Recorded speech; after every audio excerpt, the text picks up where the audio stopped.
to keep certain people out of it, so it won't be destroyed. Or just like the people coming across the border.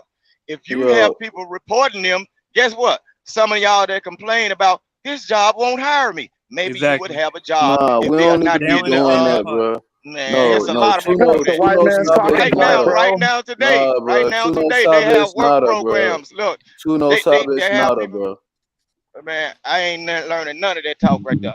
I ain't He's interested talking in about it. African communities, not even quote unquote black communities. What would the Happy, African please community mute got to up. do with the black Happy, community please if the mute up. Africans don't like the Mute black up, people Happy. in America? Explain that. Happy, please mute up, please. No, All it right, ain't go no ahead, saying man. Hey, Happy. wait. Go ahead. Afro, I got a No, question. Speak the Happy, I fact. think yo something Speak the bumping your fact. mic, Happy. It, Something bumping your your mic mic. is kind of going up No, in and because out. you're wrong, and you're wrong, and you're wrong. Hey, Afro, I have a question for Because you, y'all don't know Afro. what ethnicity is. Happy, you Y'all gotta don't know gotta what fix your mic. ethnicity. Y'all don't know what nationality Somebody is. mic Y'all don't know moving. none of that. Happy, And you Go want to ahead, be Happy, you Dark gotta Wave. fix African your Okay, American. hey, microphone. The only Afro, people that I are have Go a ahead, question Dark for Wave. you. African came from Happy, Africa, dumbass. Oh, Happy, goodness gracious. Happy. It's your mic. Hold on, Happy. Hold on, Happy. You gotta fix your microphone. Your Somebody Hey, microphone bumping sound the mic. crazy. Afro, Yeah, I yeah. have a question. I'm listening. Hey, Go ahead. earlier, you You wasn't lying, you said and to you're wrong. Practical that wait, Afro, you said to Practical that you're in Mexico, right? Because you want to, like, your goal is to build black Hello? communities there, right? That's what you said, right? Yeah, he said that. He did say that. You can continue your point. He'll probably hear it. No, I want to speak to him. African community, I Yeah, want to not say it before. But he so not look, I want to gone. say it before he has so time to think look, about I it. He's guess gone. he's gonna recuperate and stuff. But the thing is, right? Like, I'm personally, I don't like the idea of like calling people to report people or whatnot because that can lead towards the whole. You know, we got this whole problem with people say black people go through racial profiling, right? You know, and we say that's a bad thing, right? But then we flip Right. side, according to him, you know, being a black person, quote unquote, he is now basically trying to do the same thing Exactly. with Hispanics, right? You know, and that's problematic. I But believe here's we should. another. Oh, sorry. Listen, I believe that we should bring a lot of our troops home. We should be strengthening our borders. We should have military checkpoints on our borders and whatnot, just like how they do in Mexico. They got military checkpoints in Mexico. You know, we need to be doing that. But bro, And it still Practical. don't Here's work. another issue though. What I was going to ask him was this is another issue, right? He said his goal is to be there in Mexico to create black communities there, but at the same time, he wants black people here. Okay, yeah, there we go. Yeah, I'm Okay, back, man. Afro, I would like to Yeah, ask what's you this up, question, man? right? You Yeah. said to Practical earlier that you're in Mexico because you want to create black communities there, right? That's what you said, right? African American communities, yes. Right. Okay. African American, If you want African Americans in the States to report them to ISIS or to ICE and then have them deported back to where you are, how does that help you build African American communities there? Well, regardless, they still coming up there because it's coons like you just letting them in. May you ask? We gotta Would you be please proactive. answer my question? Will you please answer my question? If we report No, I them and then answered the they go to question, where brother. you are, Brother, I right? literally How does answered the that? If question. more are going to where you trying are, to how does answer your that help question, you bro. build African American communities I'm there? trying to answer your question, brother. The reason I left the U.S. is because of coons like you, because I see that you all I didn't will give ask up you why you all of. left. I asked. I'm trying to Okay. answer the question, brother. Well, listen, can I respond without being cut off? I'll mute up. Can I respond without being cut off? You're right. Go ahead. Go. All right, it'll be brief. Literally, I realize that the majority of African Americans are democratic coons like you, meaning that no matter what I built in the U.S., you all will give it away to every foreigner that you encounter, as you have been doing. So instead of arguing with you all, I came to the countries that immigrants come to the U.S. from, literally. So look, okay, now you muted up. Look, Afro, bro. What you're saying is inherently problematic. You cannot have African American communities in Mexico, bro. That's not even what Hold African on. American mean. Do Let they me not finish have my point. Mexican? Nah, I'll let you talk, They bro. don't I'll let got you talk. Mexican I'll let you communities talk, in the bro. U.S.? I'll let you talk, bro. Yeah, So but look, makes sense, no, brother. nah, Yeah, but he no, did let you listen, talk, listen, man. listen, Yeah, I'm listen. What you listening, bro. saying? Please No, make you're not. sense. You're talking. Listen, bro. So, bro, they will be African Mexican, bro. They will not be African American. Like we're using the word African American because they're African descended in No, brother, America. you're No, you see. Look, there confused, you go. brother. There you Why go. There wouldn't you it be go. Look, there American you black? go. There you Yeah, go. And This yeah, let me man, answer that part. you Yeah, said yeah. African American. So You look. ain't So I African. want They're African everybody on the panel to know that Stop, this brother. man is not able to African listen, bro, American. because he's All right, accusing bro. other people right now I'm of like American. not being Brother, you're able to going on stop a talking, bro. monologue. I'm trying to answer your question. No, Let's be bro. concise. You The cut me answer off is within this. 10 seconds. I'm gonna finish All my right, statement, then brother. you can I'm trying to answer. answer the question, brother. I'm gonna finish We my still statement. African I'm gonna finish American. my statement, then you can answer, bro. Look, bro. If you Good are job, in Practical. Mexico, God bless. if you are in Mexico, bro,